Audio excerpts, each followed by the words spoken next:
1185. Di sini saya akan menjelaskan tentang pengertian rancangan kompetensi dan karakteristik rancangan kompetensi.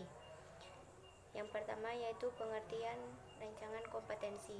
Kompetensi adalah sebagai karakteristik dasar seseorang yang memiliki hubungan kausal dengan kriteria referensi efektivitas dan keunggulan dalam pekerjaan atau situasi tertentu.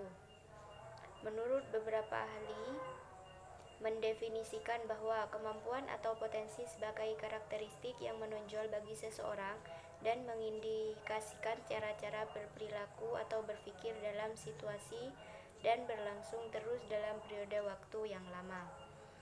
Dari beberapa pendapat menggambarkan tentang kompetensi merupakan kemampuan yang menonjol yang ditunjukkan dengan pengetahuan seseorang yang siap untuk direfleksikan dalam kemampuan berpikir dan bertindak. Namun secara umum, menurut Mas Nur, perumusan kompetensi dasar pada dasarnya mencakup daya cakap, daya rasa, dan daya tindak seseorang yang siap diaktualisasikan ketika menghadapi tantangan kehidupannya, baik pada masa kini maupun masa yang akan datang. Yang kedua yaitu karakteristik rancangan kompetensi. Kompetensi merupakan tolak ukur dalam menentukan pengetahuan terhadap suatu kemampuan pemahaman yang dimiliki oleh seseorang. Untuk menentukan kompetensi yang dimiliki seseorang diperlukan ciri-ciri yang menunjukkan tingkat pengetahuan yang dimilikinya. Hal ini dapat dilihat seperti adanya rasa keingintahuan dan perhatian terhadap sesuatu. Menurut Spencer membagi 5 karakteristik kompetensi sebagai berikut. Yang pertama yaitu motif. Motif adalah segala sesuatu yang orang pikirkan dan inginkan yang menyebabkan sesuatu. Contohnya itu seperti orang yang termotivasi dengan prestasi akan mengatasi segala hambatan untuk mencapai tujuan dan tanggung jawab melaksanakannya. Yang kedua, sifat. Sifat itu adalah karakteristik fisik tanggapan konsisten terhadap situasi atau informasi. Contohnya adalah penglihatan yang baik adalah kompetensi fisik, sifat fisik bagi seorang pilot. Kompetensi sifat ini pun sangat dibutuhkan dalam memecahkan masalah dan melaksanakan panggilan tugas. Yang ketiga yaitu konsep diri. Konsep diri di sini adalah sikap, nilai, dan image diri seseorang. Contohnya seperti kepercayaan diri. Yang keempat, pengetahuan. Pengetahuan adalah informasi yang seseorang miliki dalam bidang tertentu. Contoh pengetahuan dalam ahli bedah terhadap urat saraf dalam tubuh manusia. Yang kelima yaitu keterampilan. Keterampilan adalah kemampuan untuk melakukan tugas-tugas yang berkaitan dengan fisik dan mental. Contoh kemampuan fisik adalah keterampilan programmer komputer untuk menyusun data secara beraturan. Sedangkan kemampuan analitis dan konseptual adalah berkata dengan kemampuan mental atau kognitif seseorang. Mungkin hanya itu yang dapat saya sampaikan, kurang lebihnya saya mohon maaf. Assalamualaikum warahmatullahi wabarakatuh. Nama saya adalah Abdurrahman Maulana, NIM T 2019-1179. Di sini saya akan menjelaskan materi tentang rancangan kompetensi kelompok 8. Yang saya akan jelaskan yaitu tentang ranah kognitif. Aspek kognitif menjadi aspek utama dalam bentuk kurikulum pendidikan dan menjadi tolak ukur penilaian perkembangan anak. Kognitif berasal dari bahasa Latin cognitio, memiliki arti pengenalan yang mengacu kepada proses mengetahui maupun kepada pengetahuan itu sendiri. Dengan kata lain, kognitif yaitu merupakan aspek yang berkaitan dengan nalar atau proses berpikir, yaitu kemampuan dan aktivitas otak untuk mengembangkan kemampuan rasional. Dalam aspek kognitif dibagi lagi menjadi beberapa aspek yang lebih rinci, yaitu yang ke-1 pengetahuan. Nah, pengetahuan di sini yaitu adalah aspek yang mendasar, merupakan bagian dari aspek kognitif, mengacu kepada kemampuan. Lagi-lagi kembali kepada kemampuan untuk mengenali dan mengingat materi yang telah dipelajari. Yang kedua yaitu di sini ada pemahaman.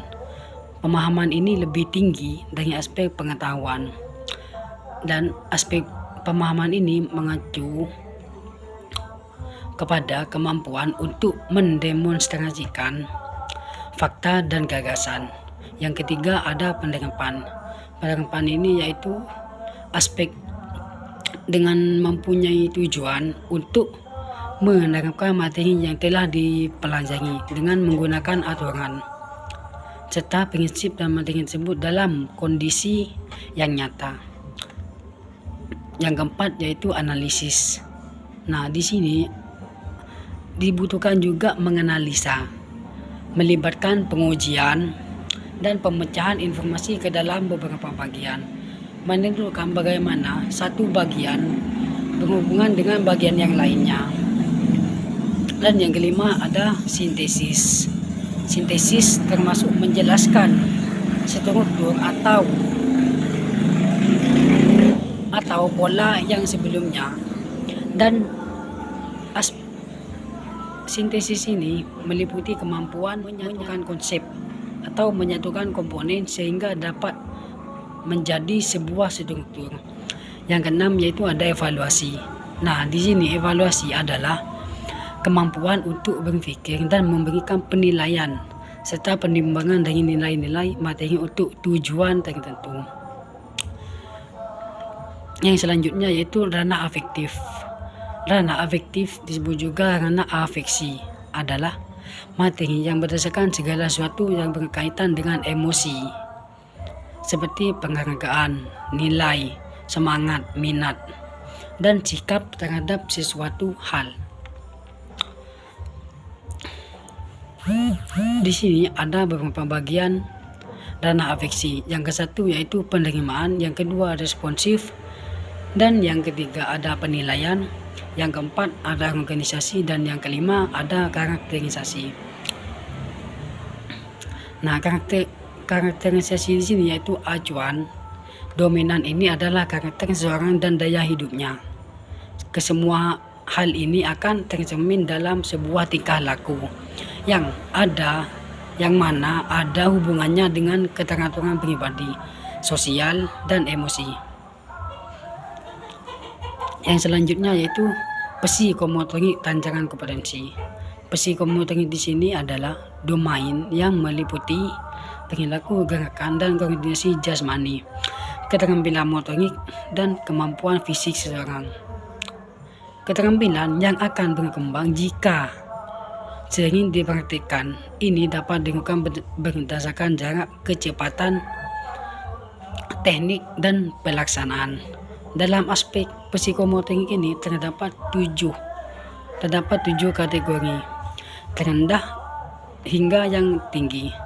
Yang pertama peniruan, yang kedua kesiapan, yang kelima respon termimpin, yang keenam mekanisme, dan yang ketujuh yaitu ada adaptasi dan penciptaan.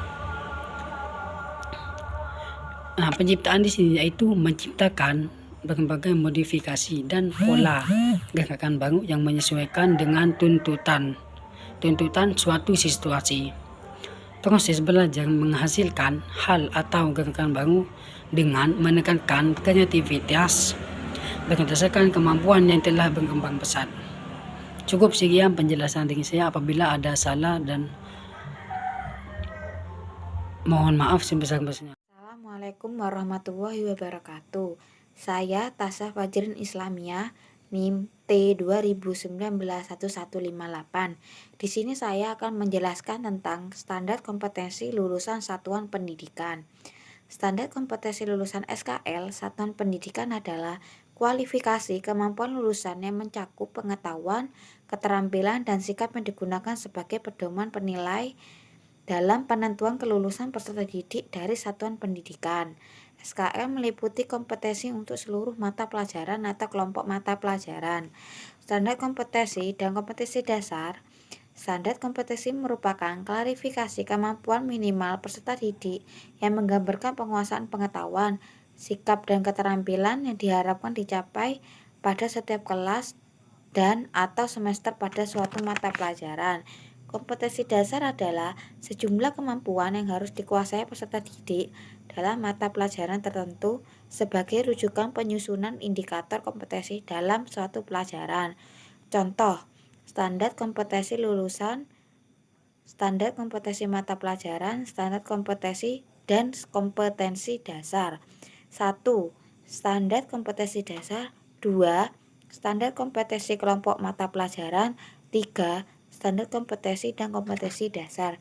Terima kasih. Assalamualaikum warahmatullahi wabarakatuh. Saya Afni Himayati T 2019-1143. Di sini saya akan menjelaskan kompetensi inti dan kompetensi dasar.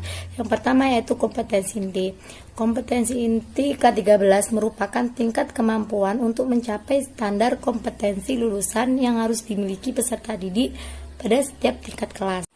Pada ayat 1 dijelaskan bahwa kompetensi terdiri dari kompetensi sikap spiritual, sikap sosial, pengetahuan, dan keterampilan. Kompetensi inti, deskripsi kompetensi inti, sikap spiritual, menerima, menjalankan, dan menghargai ajaran yang dianutnya. Sikap sosial menunjukkan perilaku 1. Jujur, 2. Disiplin, 3. Percaya diri, 4. Peduli, 5. Bertanggung jawab dan dalam berinteraksi dengan keluarga, teman, guru, tetangga, dan negara. Berdasarkan rasa ingin tahu tentang dirinya, makhluk ciptaan Tuhan dan kegiatan dan benda-benda yang dijumpai di rumah, di sekolah, dan di tempat bermain. Keterampilan menunjukkan keterampilan berpikir dan bertindak. 1. Kreatif, 2. Produktif, 3. Kritis, 4. Mandiri, 5. Kolaboratif, 6. Komunikatif.